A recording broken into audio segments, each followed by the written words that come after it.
the next stream begins. Alrighty. These guys. What's going on between them?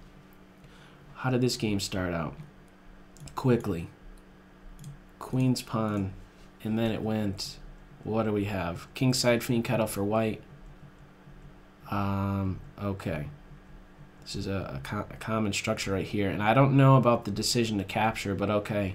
The reason for that is because this bishop now has these squares available. Black is going to be jumping into d4, and this is, we are up to speed. I like black. This bishop I don't see as being useful.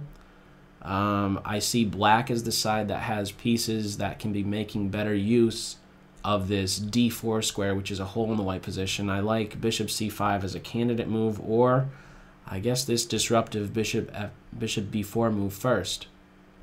Maybe black has still the intention to play the c5, but wants to just flush this rook back to d1 so that white is not first in a position to double. And now with the exchange of dark square bishops, this knight is going to be a beast.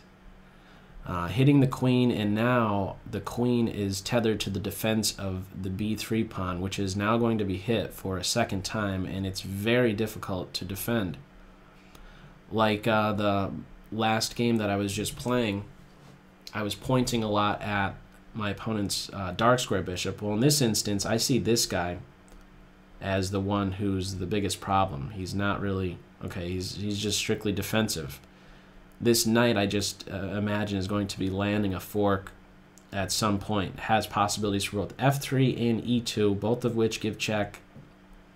Who knows what other square that knight will be hitting. Okay, so trying to eliminate this monster on d4, not a bad idea. But even with the exchange, rook d8 seems like a candidate. Okay, rook d8 seemed, it certainly seemed more accurate right there. But nevertheless, okay, that knight is out of there, but we still have, well, very active black pieces. Every piece is doing something very good. And when you're seeing two rooks like this defending a pawn, you know that something has gone wrong. So this is a flight square, and it's on a dark square color complex. Trying to exchange queens, and we're going to have that. So hang on. There's a slight shift right there. I don't know that that should have been allowed. Maybe it was unnecessary to produce a flight square, and instead it was better to get the rook on d8. It wouldn't have allowed the exchange of queens. I think that slightly helps white, but white is still the side that is struggling here, and there are no good entry points for these rooks either. What we could have, and what we do have, is a good knight versus a bad bishop situation. These pawns getting in the way of this clown on g2. Light square bishop, pawns on light squares. He's having a rough day.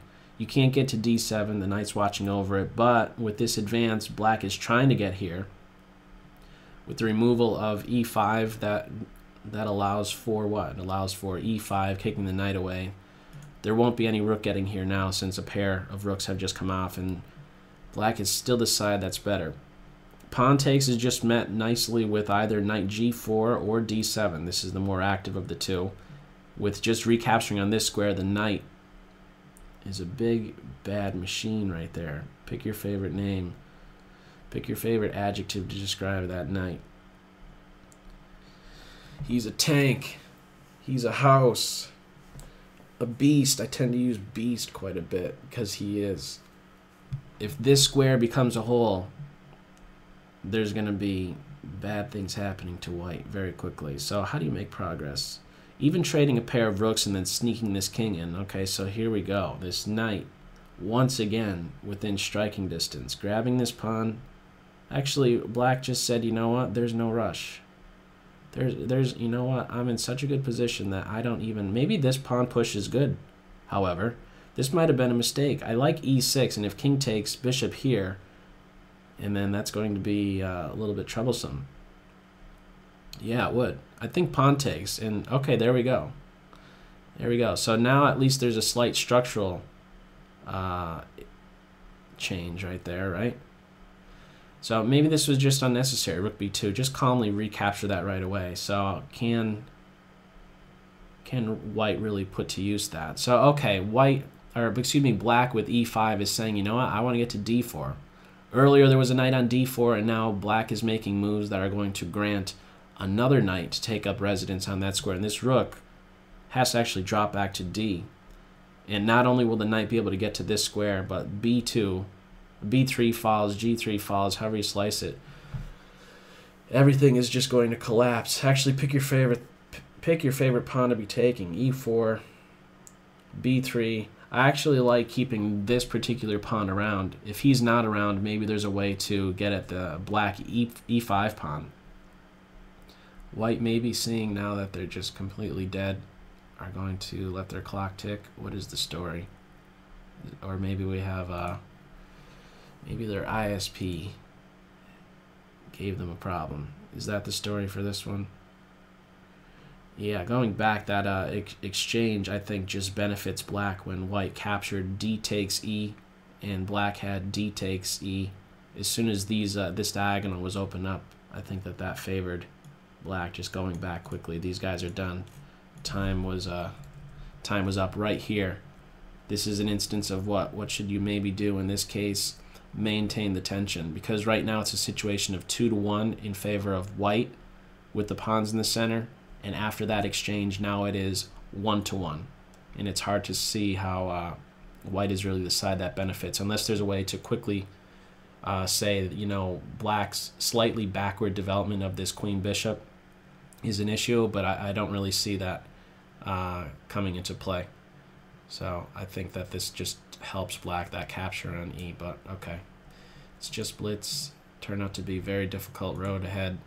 White did try their best, trying to eliminate the knight on d4 and also the active queen on c3. Where were we at those points? The knight on d4 right here, coming up. First things first, get rid of this knight. White did that. And then white also tried to get rid of this active queen, but it was always a case of this knight being better than this bishop, and always actually having a more active major piece. In this instance, the rook is still the more active of the two. Okay, let me close out. Interesting game.